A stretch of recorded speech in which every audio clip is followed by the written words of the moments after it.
નમસ્તે મિત્રો, આપનું સ્વાગત છે યુટ્યુબ ચેનલ ગ્લીમ ઓફ ગોડમાં। આજે આપણે અધ્યાય 64 ઈરાનીની પુત્રીને તાણમટી અને ઉદીનો ચમત્કાર નામના અધ્યાયમાં આગળ વધીશું। મુંબઈમાં એક ઈરાની હોટલવાળો હતો।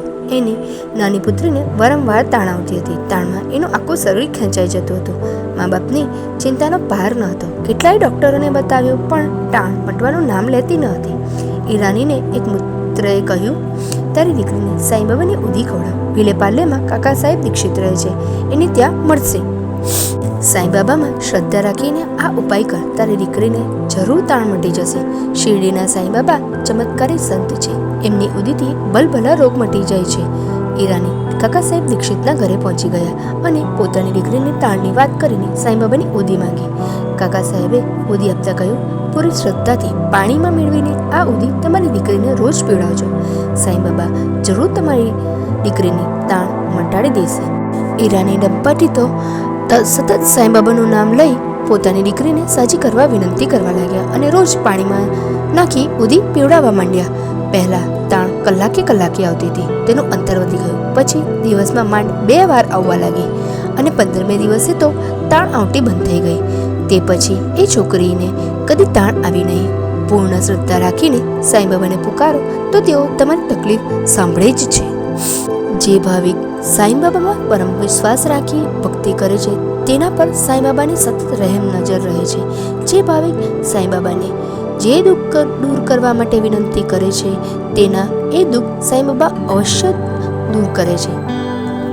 સદગુરુ મળવા માનવીનું સૌથી પરમ સૌભાગ્ય છે। આજે સાંઈબાબાની મહાસમાધિને 100 વર્ષ ઉપર થઈ ગયા છે। આજની પરિસ્થિતિમાં સદગુરુ મળવા અતિ કઠિન છે। કળિયુગનો પ્રભાવ અત્યંત વધી ગયો છે, ત્યારે એક ઉપાય છે, સાંઈબાબાને જ સદગુરુ બનાવી દેવા। પૂરી શ્રદ્ધાથી સાંઈબાબાને સદગુરુ માનીને સાંઈબાબાની પ્રેરણાથી લખાયેલો આ ગ્રંથ જે ભાવિક વ્યક્તિ વાંચે અથવા સાંભળે અને તેને સબૂરીથી અને ધીરજથી જીવનમાં ઉતારવાનો પ્રયત્ન કરે તો તેને અવશ્ય સફળતા મળશે જ।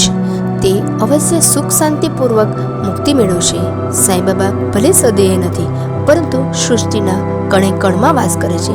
એના પર પૂરી શ્રદ્ધા રાખવાથી સાંઈબાબા ભાવિકને દરેક સમસ્યાનો ઉકેલ બતાવશે, તમારા દુઃખમાં તમને મદદ કરશે, તમારી સર્વ ઈચ્છા સર્વ મનોકામના પૂરી કરશે। તમારા કર્મોને લીધે ક્યારેક તમને સફળતા મળતી નહીં લાગે, પરંતુ એમાં ધીરજ રાખવી જરૂરી છે। સાંઈબાબા પ્રત્યે એટલી શ્રદ્ધા અને વિશ્વાસ દ્રઢ અને તમારી ભક્તિ જેટલી ઉત્કટ એટલી સાંઈબાબાની કૃપા તમારા પર વરસતી રહેશે।